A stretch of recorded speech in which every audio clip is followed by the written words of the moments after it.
It is a new year and immense challenges are ahead, just days before a divided Congress is sworn in just weeks before President-elect Joe Biden takes office. The pandemic still rages and millions of Americans are out of work, and Biden's agenda could hinge on 2 Senate runoffs in Georgia on Tuesday. Republicans currently hold 50 seats in the Senate. Democrats hold 48. And with Kamala Harris poised to be the next vice president and the tiebreaker in the Senate, Democrats could capture the majority if they win both seats. Biden and President Trump recently traveled to Georgia. Let's hear their pitches. This is something that's very important, and you have to get out and you have to vote. You have to make sure you have every vote counted. They cheated and they rigged our presidential election, but we will still win it. And they're going to try and rig this election, too. You all did something extraordinary in November. You voted in record numbers. You voted to improve the lives of every Georgian. And you voted as if your life depended on it. Well, guess what? Now you're going to have to do it again come January 5th.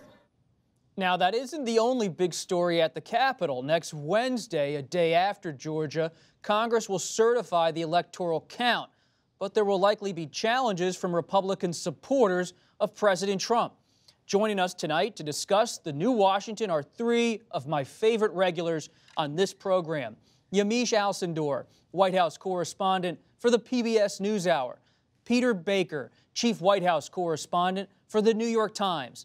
And Susan Page, Washington bureau chief for USA Today. Yamiche, let's start with Georgia. Stacey Abrams and other Democrats down there helped Biden win the state in the presidential election. Can that coalition be reassembled in early January? Democrats are really, really hoping they can get that coalition back together. The pitch from Democrats is that this is really an extension of the 2020 general election. You heard Vice President-elect Harris, when she went down to Georgia, she said this year isn't over. 2020 isn't over until January 5th, making the pitch that her agenda and, of course, the agenda of President-elect Biden could not really go forward in a robust way without the help of Democrats in Georgia turning out to elect both those Democratic senators. And when I talk to Biden sources in the transition, they say the Senate Republican control, the Senate being controlled by Republicans is really the difference between a Biden agenda having a big backing, being able to have a robust agenda, and possible not only a hostile Senate to him and having to broker deals, bipartisan deals, and having to make compromise with senators, but also possibly a hostile Senate that will then be investigating him, possibly investigating his son Hunter Biden. So not only is this Senate race really a pivotal part of the Biden agenda, it's also whether or not Biden is going to be able to be bogged down with all sorts of things that he doesn't want to deal with in the middle of a pandemic, or whether or not he's going to be able to have a friendly Senate that allows him to do some of the things he wants to do. Peter, Yamiche just outlined the stakes, especially for President-elect Biden. He could face a hostile Republican Senate, or he could have a Democratic Senate. What's President Trump doing in the final days?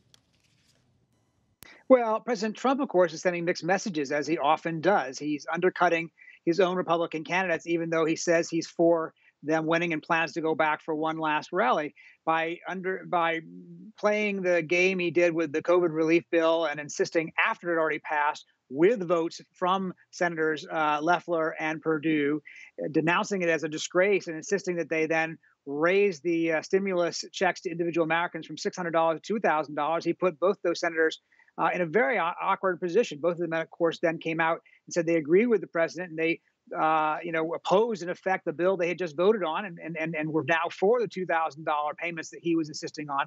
But the mixed messages obviously are a concern. If you talk to Georgia Republicans, as I have, what they'll tell you off the record, not on the record, is that they're concerned that the Democrats are unified and they have a singular, obvious message, which is,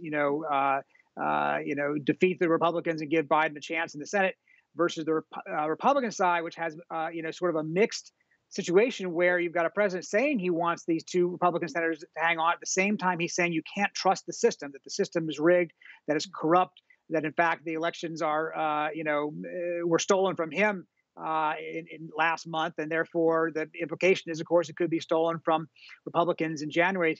If that simply depresses the vote by even, say, 2%, that's a huge advantage to Democrats. Now, it's still a Republican state that's trending Democratic, and I think Republicans have a lot of advantages in this state. But you're right, and Yamiche is absolutely right. Everything is on the line here.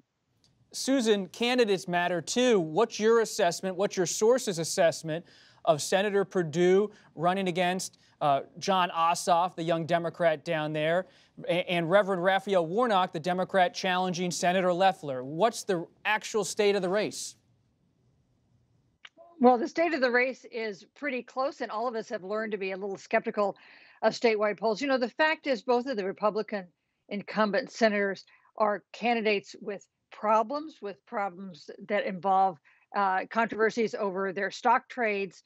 The Democratic candidates have some controversies of their own about their positions. But in the end, it seems to me this is a race that comes down less to the strength of the individual candidates and more to the broader message of the parties. For instance, it is hard to imagine that these two races go in different directions, that one Democrat and one Republican is elected. That would require voters to go to the polls and split their ballot. This is more, I think, it's effectively nationalized. If you want evidence of that, just look at the money that's been raised. Both of the Democratic candidates raised more than $100 million in the last quarter of fundraising.